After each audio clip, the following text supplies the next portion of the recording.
Both the brave man and the coward feel the same. The only difference is that the brave man faces his fear. This quote sets the tone for Malice, the first book in the Faithful and the Fallen series.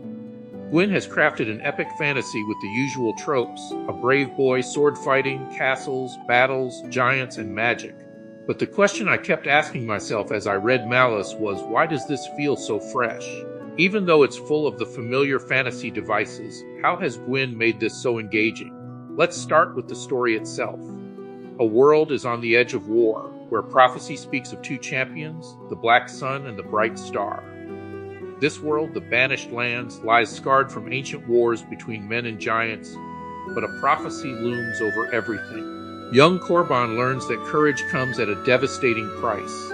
Being on the edge of manhood and desperate to prove himself, he yearns to serve his king Brennan as a fighter, but society starts to go downhill fast.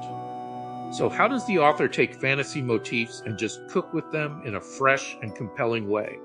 Well, first, Korban is easy to root for. Malice also features several other noble protagonists, but Korban is the main protagonist, in my opinion. And yes, there are the villains I love to hate, as well as some residents of the land who could fall on either side of the fence. I'm guessing I'll find out where these characters land as I progress through the series. Gwynne also creates a fantastic backdrop to the story.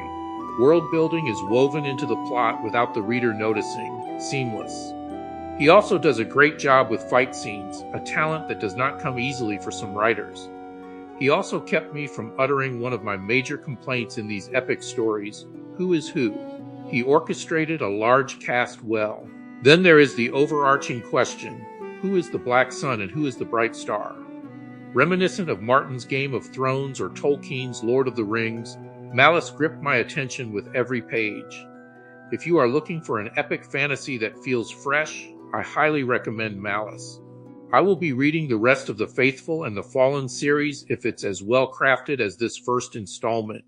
Will Korban face his fears? I am definitely game to find out.